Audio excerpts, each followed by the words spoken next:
అందరికీ నమస్కారం. Welcome to it's you TV.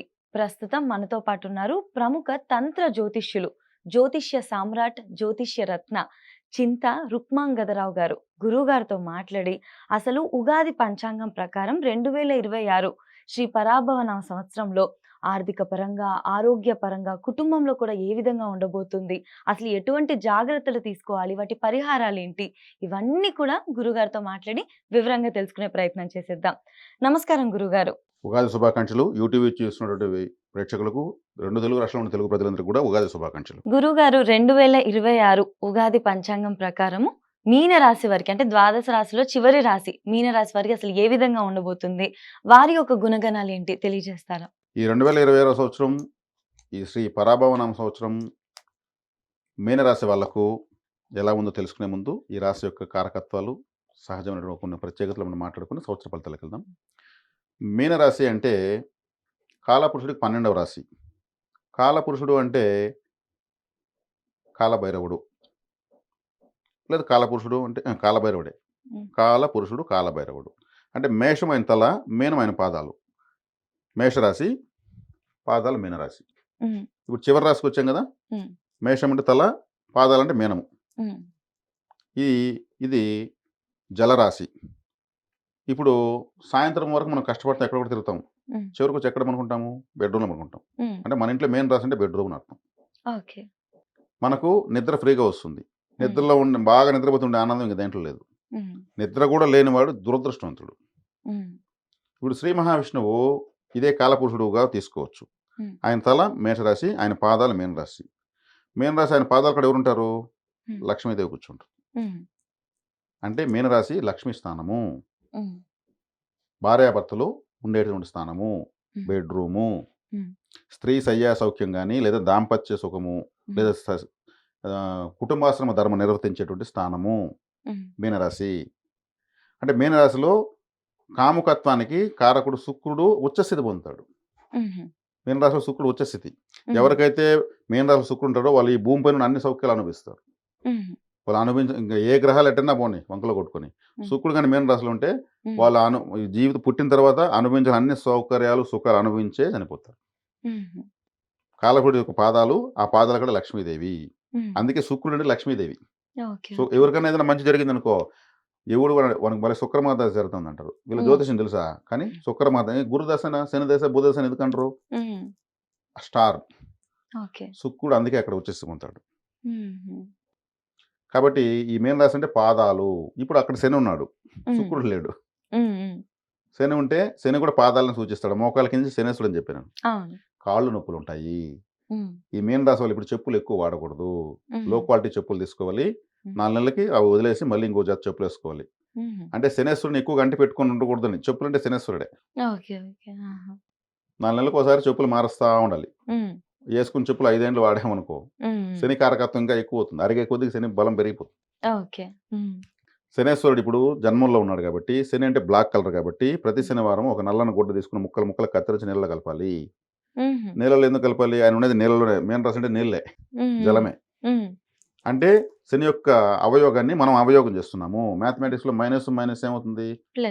ఇక్కడ కూడా శనేశ్వరుని యొక్క కారకత్వం మనం వక్రం చేయడం వల్ల ఏమవుతుంది? అది అవయోగం నశించిపోతుంది. నువ్వుల పొడితో ఎక్కువగా ఆహారం తీసుకోకూడదు ఈ సమయంలో. వీళ్ళు జన్మంలో శని ఉన్నాడు. దేహ అనారోగ్యము. జన్మం అంటే మనకు జన్మ ఇచ్చింది ఎవరు? తల్లికి అనారోగ్యము, తల్లికి దేహ కష్టము, మానసిక కష్టము, తల్లికి అనారోగ్యం చేయొచ్చు, మరి ఎక్కువ ప్రమాదం కూడా జరగచ్చు. ఏదైతే గురుగారు మీనరాశి వాళ్ళకు వీళ్ళకే వ్యక్తిగతంగా కూడా అనారోగ్యం చేస్తుంది. మొహం కూడా బ్లాక్ అయిపోతుంది, కలర్ తగ్గిపోతారు. ఎక్కువ శ్రమ, తక్కువ ఫలితము, తక్కువ గుర్తింపు, ఎలాంటి శని కాబట్టి. ఇదే మీనరాశిలో ఉన్న శనేశ్వరుని జూన్ నుంచి గురువు వచ్చి చూస్తాడు. అప్పుడు ఆ దోషం తగ్గుతుంది. జూన్ తర్వాత బాగుందని అర్థం. జూన్ వరకు మాత్రం జాగ్రత్తగా ఉండాలి. ఇప్పుడు 12వ స్థానం అంటే బెడ్రూమ్ అని చెప్పాను. అంటే బెడ్రూమ్ అంటే మనం పడుకుని నిద్రపోయేది, వివాహం చేసుకున్న వాళ్ళు శారీరక ధర్మాన్ని నిర్వర్తించే ప్రదేశం అని చెప్పాను. అదే మీన రాశికి మళ్ళీ 12వ స్థానంలో ఎవరున్నారు? మీన రాశికి 12 చూద్దాం. మీన రాశి మళ్ళీ రాహు ఉన్నాడు. రాహు అంటే ఏమి? వ్యామోహం, విశృంఖలత్వము. అంటే మీన రాశి అంటే ఫారెన్ సూచిస్తుంది. ఫారెన్ ప్లానెట్ రాహువే. హుహు. వీళ్ళు విదేశాలకెళ్ళాలంటే బలం ఉంది ఇప్పుడు. హుహు. టూర్లు ఈ బ్యాంకాక్, థాయిలాండ్, సింగపూర్, మలేషియా ఏదైనా దేశాలకు పోయి టూర్లు ప్యాకేజీలేసుకొని వెళ్ళి రావాలంటే బలం ఉంది. వీళ్ళు డబ్బులు కట్టకపోయినా ఎవరో నా టికెట్టు నేను పోవడం లేదు. నా టికెట్ బదులు నువ్వు వెళ్ళని చెప్పి పంపించడానికి అవకాశం ఉంది. హుహు. నా టికెట్ డబ్బులు మళ్ళీ ఇద్దరు నువ్వు వెళ్ళిపోయి ఇచ్చేందుకు కూడా అవకాశం ఉంది. వీళ్ళు మళ్ళా టికెట్ బుక్ చేసుకునేసి వాళ్ళ అమౌంట్‌లో వెళ్ళొచ్చనే అవకాశం ఉంది. అంటే రాహువు 12 ఇంట్లో ఉంటే ఏమంటే ఈ వ్యామోహాలకు గురి చేస్తాడు. హ్మ్. వెస్టర్న్ కల్చర్‌ని గబ్బు చేస్తాడు. హ్మ్. ఎలినాటి శని ఒకటుంది. హ్మ్. వెనకనే మళ్ళీ రాహు ఉన్నాడు. హ్మ్. ముందు నుయ్యి వెనక్కి గొయ్యినట్లు. హ్మ్. కానీ గురువు జూన్ తర్వాత వస్తాడు కాబట్టి రాశిని చూస్తాడు కాబట్టి నియంత్రణ జరుగుతుంది. హ్మ్. గురువు అనేవాడు ఎప్పుడు కంట్రోల్ చేస్తా ఉంటాడు, కాపాడుతా ఉంటాడు.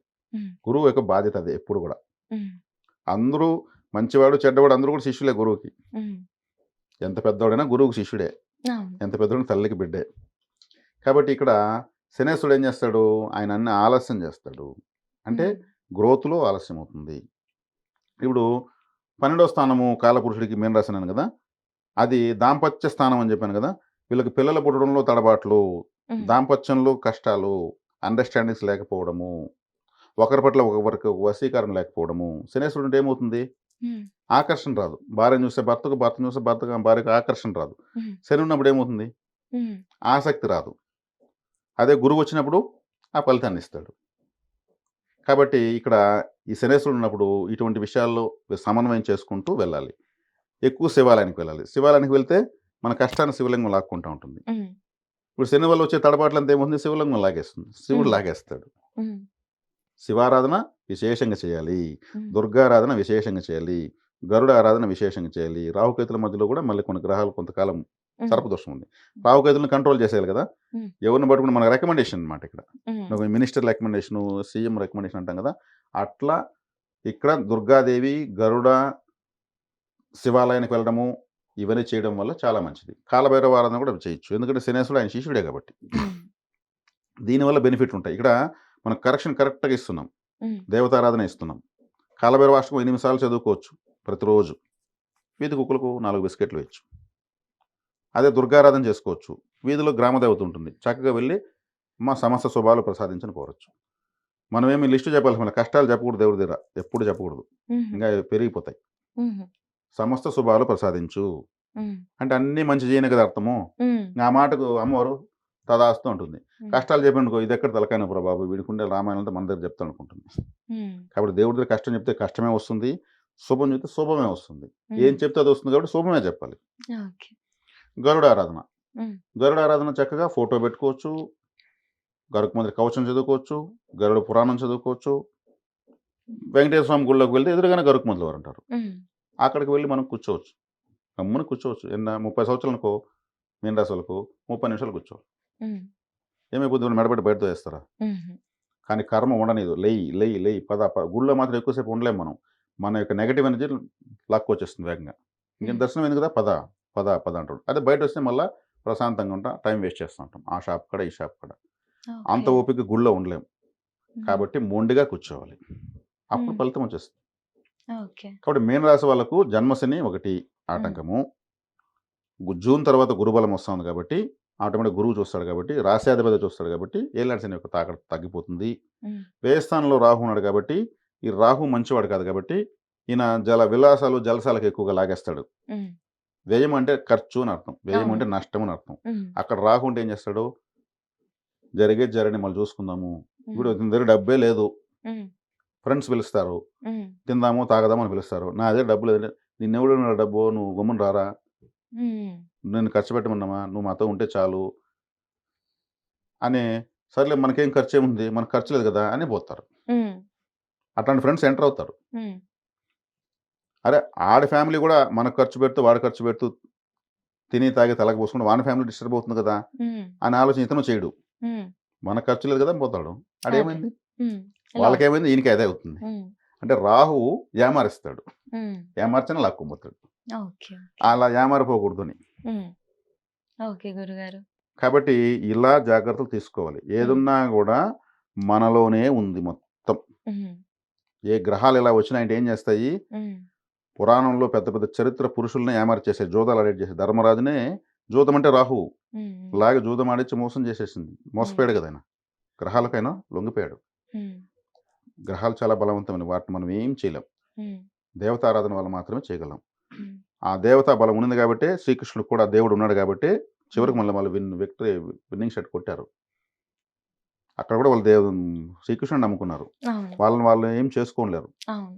దేవతా బలం వల్లనే ఎవరైనా గొప్పవాళ్ళవుతారు. ఇప్పుడు కూడా మనం అదే చెప్పిస్తున్నాం. హ్మ్. రాహు ఎక్కడ కంట్రోల్ అవుతాడు? ఆడు ఎవడు చెప్తే ఇంటాడు రా అని అంటా ఉంటారు కొంతమంది. అవును. ఆడ చెప్పిస్తారు.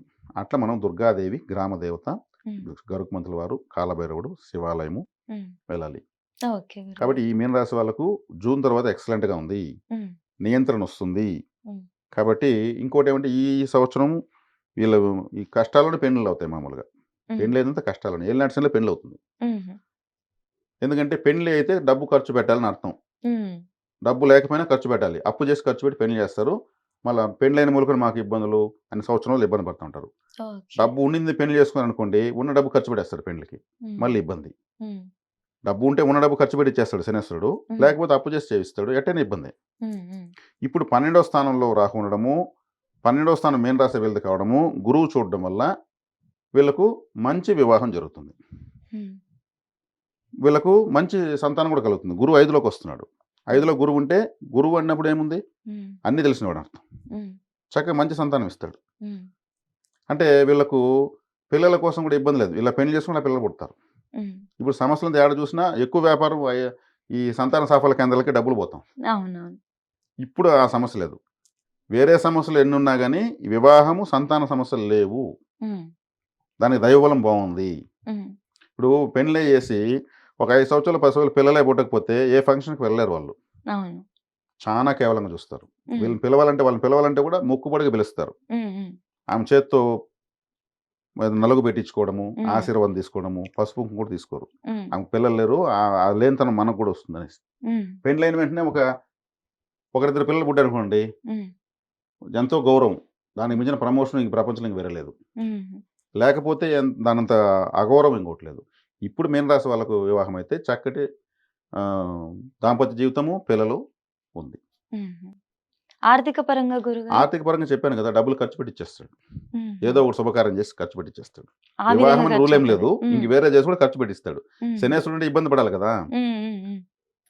అది పెండ్లైన వాళ్ళకి ఇంకొక రకంగా ఖర్చు పెట్టిస్తాడు. హ్మ్. పెండ్లి కానోళ్ళకి పెండ్లి ద్వారా ఖర్చు పెట్టిస్తాడు. హుహు. వ్యాపారం ఉన్న వాళ్ళకి వ్యాపారంలో బాగా వ్యాపారం జరుగుతుంటే కూడా సరుకు తక్కువ రేటు దొరుకుతుందని చెప్పి ఈ టైంలో కొనిపెట్టేళ్ళని ఫుల్లు కొనేస్తారు. హ్మ్. డబ్బంతా కొనేస్తారు. కొన్నాక ఆ సరుకు సేల్ కాదు. హ్మ్. ఆహా! డబ్బులొస్తాయి. ఖర్చెక్కడో అవుతది. దానివల్ల మళ్ళీ బ్లాక్ ఇబ్బందులొస్తాయి. అవుతుంది.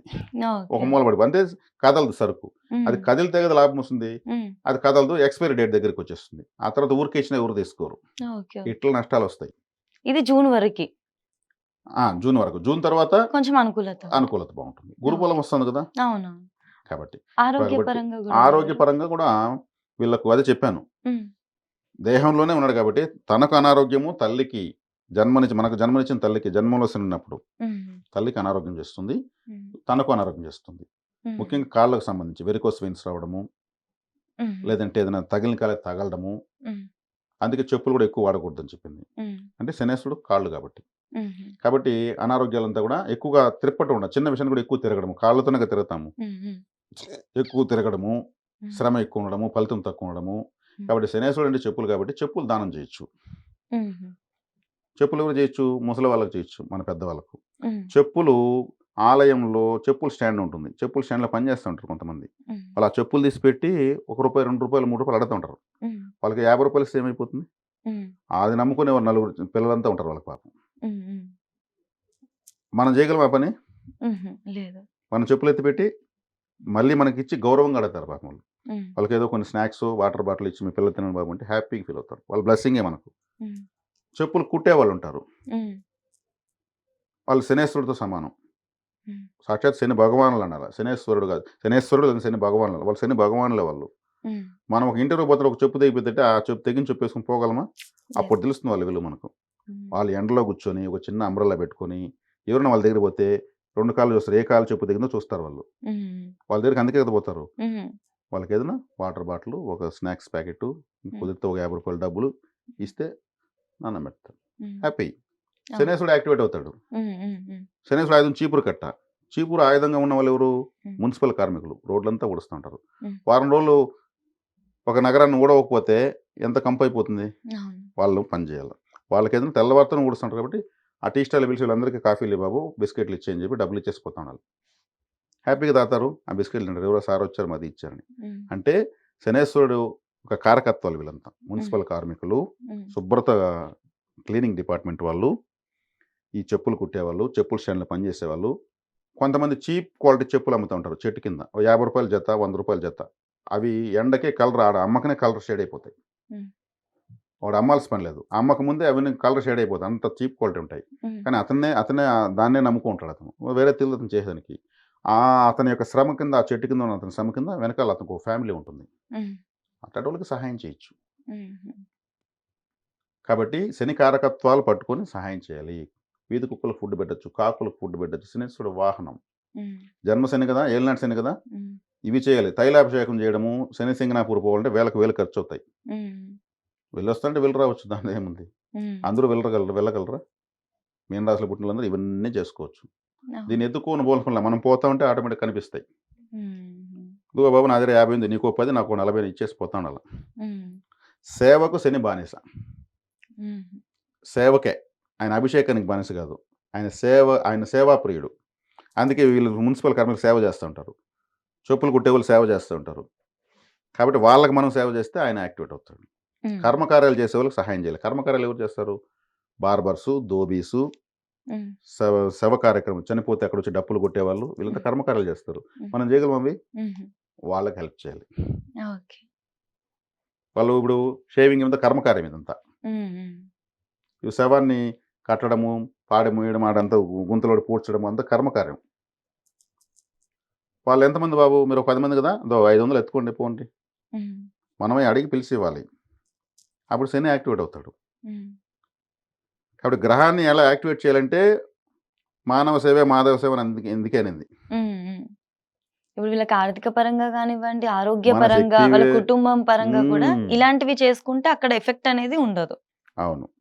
ఓకే గురువుగారు. అంబులెన్స్‌లో పనిచేసేటువంటి వాళ్ళకి హెల్ప్ చేయాలి. హ్మ్. ప్రమాదంలో ఉంటే వాళ్ళు ఎత్తుకెళ్తా ఉంటారు. హ్మ్. హ్మ్. వాళ్ళని గుర్తించి వాళ్ళకి ఇయర్ ఫోన్స్ తీసివ్వాలి. డ్రైవింగ్‌లో వాళ్ళు ఇయర్ ఫోన్స్‌తో ఉంటే కొంచెం కంఫర్ట్‌గా ఎత్తుకొని పోతారు పేషెంట్‌ని. హ్మ్. హ్మ్. ఇయర్ ఫోన్స్ లేకపోతే ఇంట్లో వాళ్ళు ఫోన్ చేస్తే డ్రైవింగ్ చేస్తూ అంత టెన్షన్‌లో ఈ ఫోన్ ఏడ మాట్లాడు. అదే. అదే. అదే. ఇయర్ ఫోన్ ఒక కమ్యూనికేషన్. హ్మ్. అక్కడ అతను ప్రాణాపాయంలో ఉంటాడు. హ్మ్. ఇట్లాంటివి గుర్తించినప్పుడు గ్రహాలు యమ స్పీడ్‌గా యాక్టివేట్ అయిపోతాయి పాజిటివ్‌గా. ఓకే. ఓకే. మీరు ఏ రంగు కావాలంటే ఆ రంగు మీ చుట్టూ ఉంటుంది. మీరు అడవిలో చూసుకోండి, నడి సముద్రంలో చూసుకోండి. హుహు. నవగ్రహ కారకత్వాలు మన చుట్టూ ఉంటాయి. హుహు. ఇలాగే మనకు డబ్బులు కూడా ఉంది. హ్మ్. ఇలాగే మన కష్టాలు కూడా ఇలాగే ఉంటాయి. ఓకే. సెలక్షన్ మనదే. ఓకే. ఓకే. కష్టాన్ని సెలెక్ట్ చేసుకుంటే కష్టము, హ్మ్. డబ్బుని సెలెక్ట్ డబ్బు. హ్మ్. ఇసుక, చక్కెర వేస్తే చీమలు ఏమి ఎత్తుకుంటాయి? హ్మ్. చక్కెర ఎత్తుకుంటాయి. చక్కెర. మనం హ్మ్. ఏం చేస్తున్నాం? ఇసుక ఎత్తుకుంటున్నాం. హ్మ్. కాబట్టి నవగ్రహ కారకత్వంలో ప్రపంచం ఉంటుంది. ఓకే. మరి సముద్రంలో ఎలా కనిపిస్తాయి? మనం హ్మ్. అడిగిన రంగు అంటే, ఆ హ్మ్. రంగు కనిపియలేదంటే అదే రంగులో ఒక ఫ్లైట్ పోతుంది మన పైన. హ్మ్. ఇంకొక రంగు కోరుకుంటే అదే రంగులో పక్షులు పోతాయి. హ్మ్. ఇంకొక రంగు కోరుకుంటే అదే రంగులో ఇంకో షిప్ అప్పుడే వస్తా ఉంటది మన ఎదురుగా.